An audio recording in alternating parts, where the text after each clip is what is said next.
among things which are, in fact, not connected at all. And yet we find meaning in these disparate parts. And so we weave our newscast, we weave our blog posts, etc. And this is David Toulis. I'm a writer and the blogger with the biggest pen in Chattanooga. And I hope you are, well, you don't have to be a reader of my blog. And you know why? Because you have me here live. Why would you want to read something when you have me here in person? I mean, why bother? Why bother with Nuganomics? Because it's all written and the analysis is all laid out. Here you have it all. And if you have just I get 5 minutes on my show, I'll give you 2 times 2x, or maybe 1.5x, which you'll get at Nuganomics. But Nuganomics is the platform and my sponsor, the press platform for the man who matters. And it's a small group of readers. And that's why? Well, because very few people really matter. There's a lot of mushy, airheaded people in the middle who don't pay attention, who don't think that local centrism matters, who think that all solutions are in Washington, who think that God doesn't care about government, who think that God cares only about personal salvation and personal piety, who think that the federal government is good, that Republicans are conservatives, and that Democrats are liberals, who think that there can be peace in the country, and so on. These are people who they just follow the national narrative and all the sort of intellectual swag that you get there, which is just it defeats the ability to do anything here. And so the readers on Nuganomics.com, my sponsor, as I say, are small in number. And here on the radio, well, guess what? It's just you and me every day here on the David Toulis Show. And I tell important people about the fact that there's just you and me. And I say, I've got just one listener. I hope that's okay with you. I say that to important people. Sometimes candidates for office come in, and I tell that to them in all earnestness, that it's just you and me. And they say, well, that's okay. Because they know that if you are listening, that you matter, and that you and I together will steer our personal lives in a healthier direction, perhaps. And maybe we can influence the city itself or the county itself, whether that city be East Ridge or Red Bank, Saudi Daisy, Chattanooga. In your city, there are gains to be had, liberties to be restored, confidence to be gained, and encouraged. And that's one of my jobs here on the David Toulis Show, is to make people more confident of their rights. I had a nice chat this morning with the dad of a single mother. The single mother is named Amanda Cobb, who was threatened and made an appearance this morning before Judge Patey's city court. And why does Judge Patey's first name escape me? Please forgive me. Don't have her name in front of me, and I don't want to stop my chat with you enough to look it up. But Amanda has a house on 4610 Ansel Circle in Hickson, and her dad points out to me that her life is that of a single mother, entrepreneur, young woman, and she wants to make a living from having a house, but she can't, right? She can't because of a facially unconstitutional ordinance passed by the city council.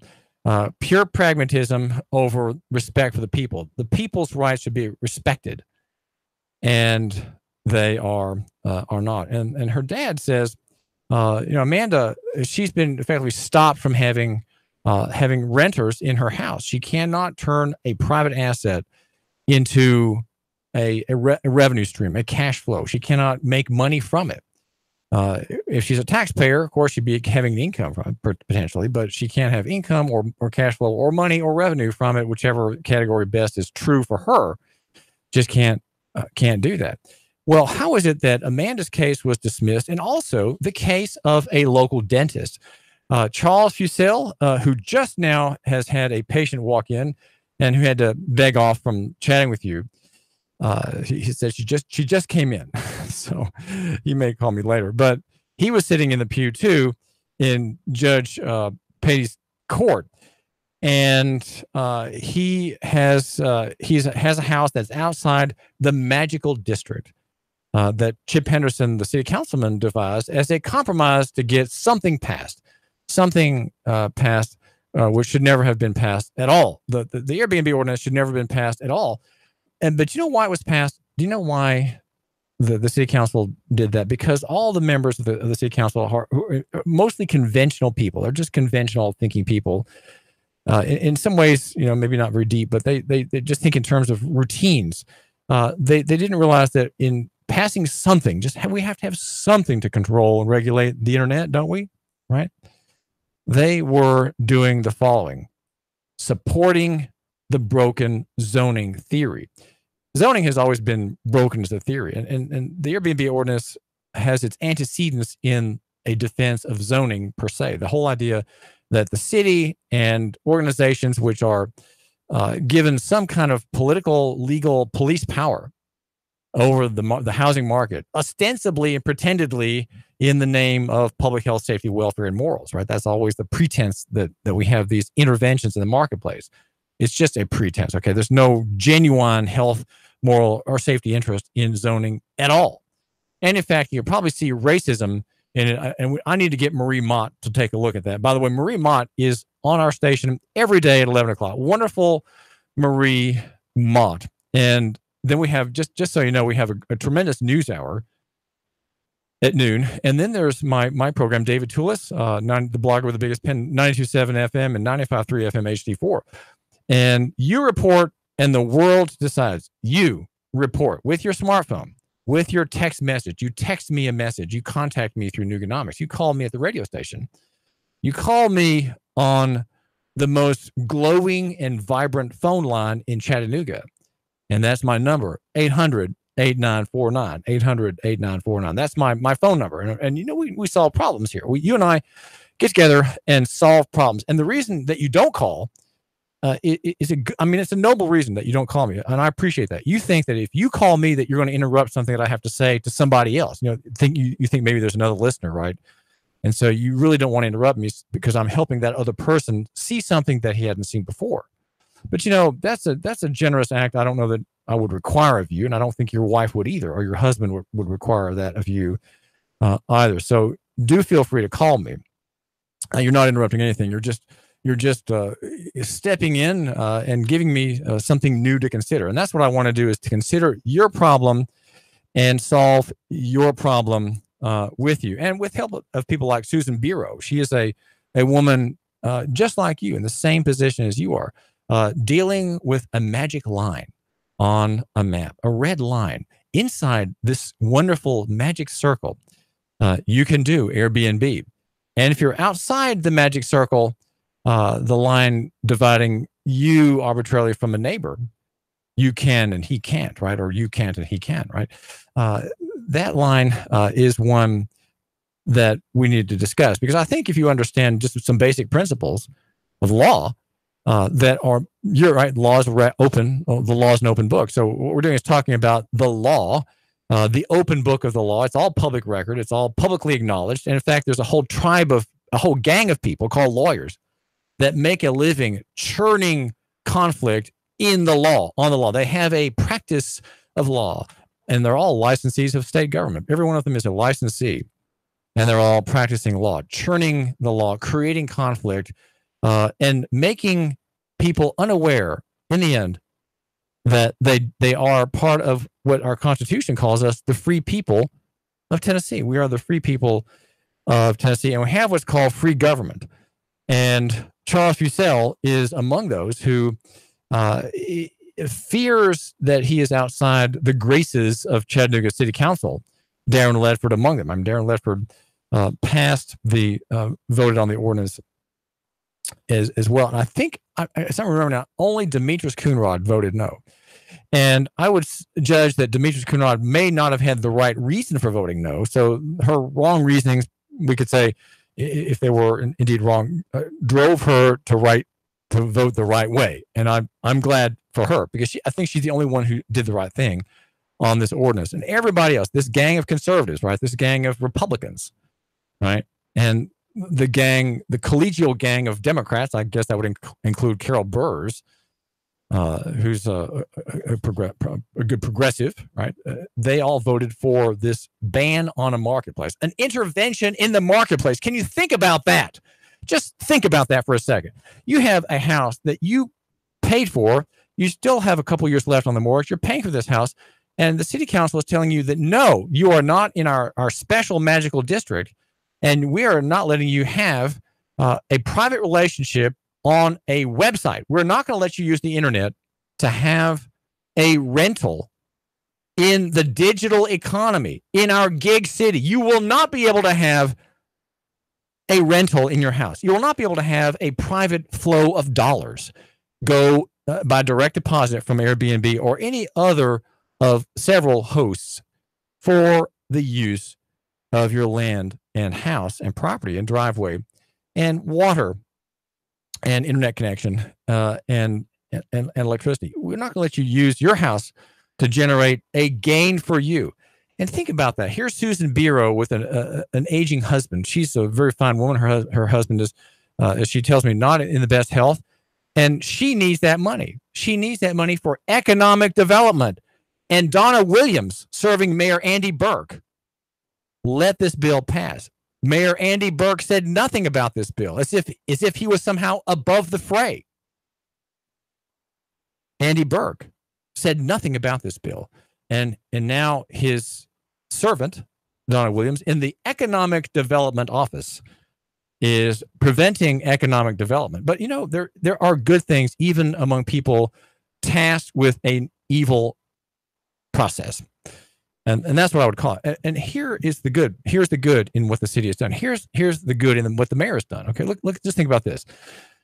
The ordinance is up for review, Chip Henderson said in October. Okay, there was a merciful limit on its claims, and it will be up for review in the fall. The mayor, I'm going to give him credit here, and maybe I'm wrong in doing this, but it seems to me, from what I can gather, that he has a light touch. He has not urged Donna Williams to surveil the marketplace vigorously now and harass these homeowners. He hasn't done that. He didn't say anything against this evil act. And as an attorney, as a member of the bar, as a member of the judiciary, Andy Burke, lawyer, attorney, should know absolutely well that this is an illegal ordinance, but he didn't say anything about it. He's as smart as the law as his Wade Hinton, his city attorney, who has just left for an inclusion racial reconciliation job at an insurance company. He knows the law is just as well as Wade Hinton does, and he knows the basic premises of the law, and that even a man with an eye patch and a bifocal on his one good eye could know by reading the law that this ordinance is unconstitutional and illegal. But he didn't. But here now, though, Mayor Burke is not pressing the matter. He's saying, well, it's as if, let's just take our time. Let's not rush this. Okay. Let's just see how things go. And so Donna Williams has taken her cue. I'm surmising here. Okay. Just guessing. And only now, after nearly a year on the books, this ordinance is being enforced. And the letters have gone out, and if you go to Nugonomics later today, if I don't forget, of course, I'm going to eat lunch after my show, and I get sleepy after lunch, and I forget something maybe, and I won't put it up. But these letters went out, and only now are people being taken before Judge Patey, Charles Fusel among them, Rebecca Little, and Amanda Cobb, and Susan Biro, who is she's beside herself under the prohibition. She's beside herself in being wronged. And so what do we have to do? Well, today, Charles Fusel said, the doctor who's now he's now inserting his fingers in the mouth of a patient as a dentist in Brainerd. He said that his case was dismissed. And he's not in the district, he says. And I said, well, how was it dismissed? He said, well, I think he said the person who signed the affidavit told him that it was not being prosecuted. And Amanda Cobb said something of the same thing. So there seems to be, in the spirit of the Burke administration, which of course is involved in the execution of the ordinance, there is well, let me put it this way. The number is 800-8949, 800-8949. Let me just suggest that there's a spirit of non-compliance with the mayor's office, and maybe I'm wrong about that, but it seems to me that the fact that it's taken this long for the brutality of the ordinance and its sturdy language. It's just not. It's just taking its time, and so the surveillance is not very effective. And that's always, as a Christian, I look at things that are evil. Here we have an ordinance which is unconstitutional and illegal, but some things are really evil. I mean, evil in a major way. This is all civil ordinance stuff, and can be overturned pretty easily, I would say. We just have to have one of these defendants who has standing to say something about it to the judge. But notice what happened. That the Burke administration has let these people sort of off the hook briefly and is not making a big deal out of it.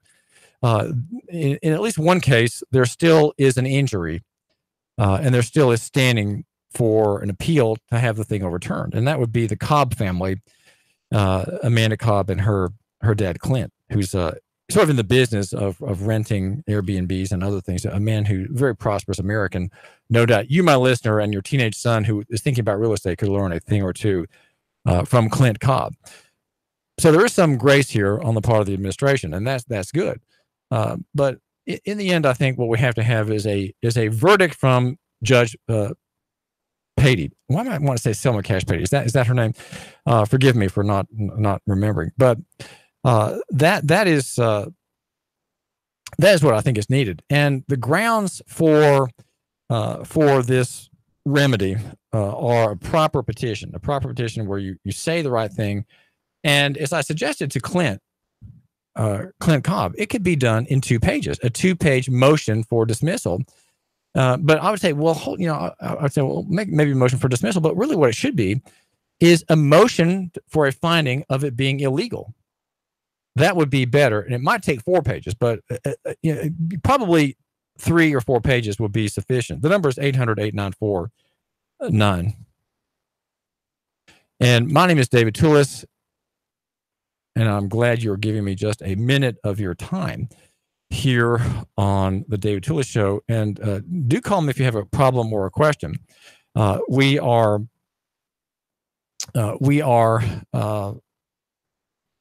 I'm looking here on the city courts. One of my Selma-Cash Patey, she's the abortion clinic attorney. What am I thinking? Wrong Patey. Okay, it's a Sherry Patey. Sherry Patey did not even get to hear these petitions today and these subpoenas given to these citizens. So you think it's just distress, right? You think it's just distressing to be involved in litigation, but don't forget, if you don't have a right, if you have a right and you don't defend the right, you don't have it. That's what I meant to say. A right is not self-exercising. It cannot be exercised by others. It has to be exercised by you in person at the moment it's challenged. And what that means is you have to just put up with the what we could call a kind of paper brutality. The fact that you've got a notice, a certified letter, it's threatening, it's ominous, and it's scary.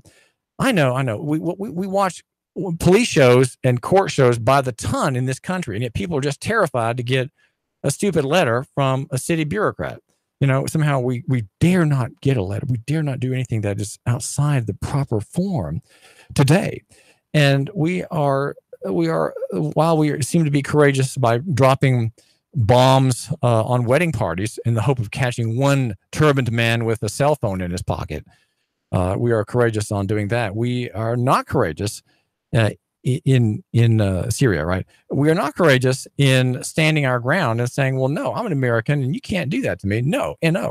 And so what we have is an illegal law that has to be challenged by someone with standing. And I talked about the whole standing question this morning with Rebecca Little. She took the bar exam yesterday, a young woman whose family runs a bed and breakfast.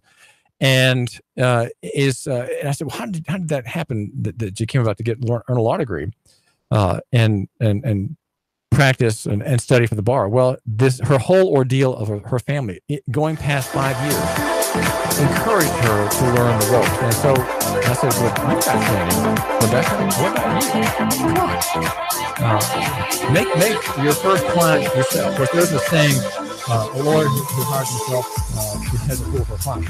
That applies only to lawyers, but she could help Amanda Cobb. Wait a minute. Amanda Cobb and Rebecca Little get together, 2 young women taking on the machine. Wow. Taking on the Andy Berg machine. Great story. David Toulis, News Radio. 3, 2, 1. Chattanooga Radio. Digital FM 95.3 HD4. 92.7 FM's news now. Road crews have begun work today on Signal Mountain Boulevard to make permanent repairs to an area of U.S. Highway 127 that has shown signs of instability, according to the Tennessee